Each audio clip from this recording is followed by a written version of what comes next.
in any brief intervention, you want to have some motivational interviewing. Yeah. So we want to stick to the 4 main processes of motivational interviewing: engaging, focusing, evoking, and planning. And so I did a little bit of each of those with both patients. The engaging is basically starting to connect with a person, making them feel at ease, reflecting generally what they're saying to you without any sort of direction or focus, just to put them at ease and lessen their possible reluctance to be there. And that came out so well. You could tell with the young man that he started to open up and talk more about how he was drinking and the quantities, almost as if it was, and even with the young lady, she got much less defensive over time. She remained a little bit reluctant, I'd say, or a little more reluctant, but still you could tell her, even in her body language, that she was lightening up. That she was, she was engaged. And some basic empathy reflections and acknowledging how tough things have been for them. That's a good way to get the ball rolling and engage. The second part is focusing. So you might have even heard me say, so could we focus in a little bit or zero in on this?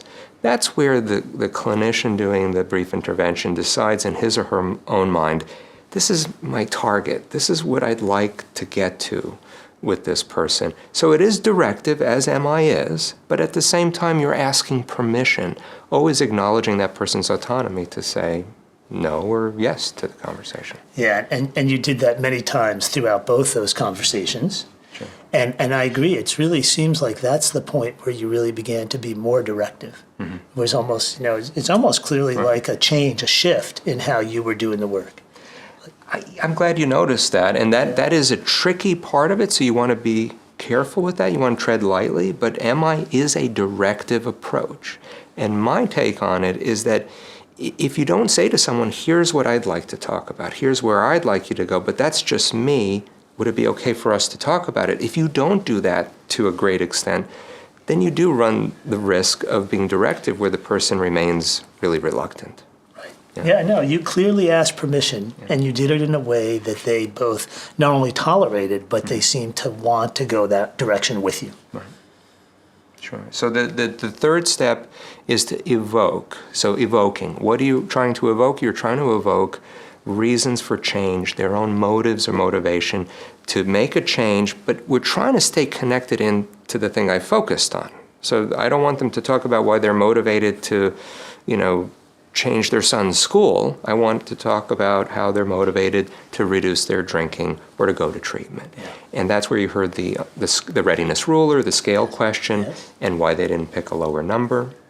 And perhaps I also asked a few times what would be important to them for changing. And what I really saw clear of that is that the questions that you had asked on engaging them were the same themes that you brought in that you already knew were important because they were the themes that were most concerning to them coming in. Right. For the young man, it was really his partner. He said he even asked if she could go to treatment with him. That was one of his, and for the young woman, it was her husband and her son that seemed to be some of the compelling reasons why they were there. Right. And you brought those into.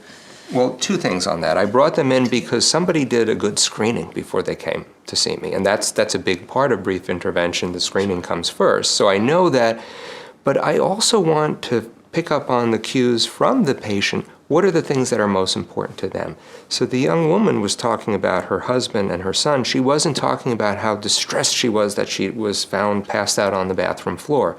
So even though I mentioned it, I didn't hone in on that because that's not her main motivation. So it remains very client or patient focused in that regard. And that is critical. So often the people that we work with believe that they need to focus on certain risks that are concerning to them, that are concerning to the health provider and not the patient. Right. And what we know about this work is it's really important to focus on the risks that are concerning to the patient. That's a great point. But to our medical practitioners out there, we want to say if there is something that you feel compelled to say, you do say it. Right? Or you say, well, look, from my vantage point, here's what you should look at, I think.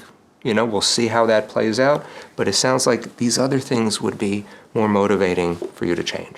Okay. Yeah. So let's get to the fourth. Right. The fourth is planning. Very straightforward, planning on what to do next. And the main question I ask to get that part going is what's the next step, if any? And that phrase, people always ask me, is that phrase important? Can I shorten it and say, what's your next step? Well, no, because then you're presuming that the patient will take a next step. And I want to reinforce that person's autonomy all the way through.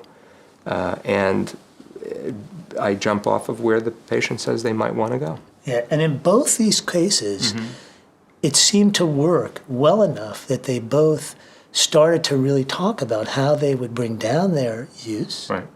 even though they came to you a little more reluctant, Right. particularly the young woman. And yet she was ready to at least start to look at bringing the daily consumption Right.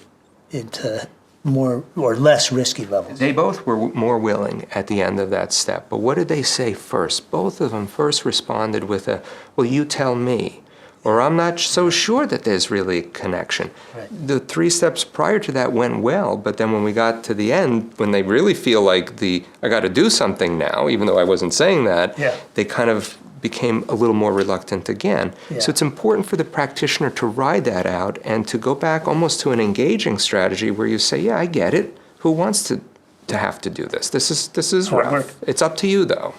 And I think ultimately did bring them to some willingness.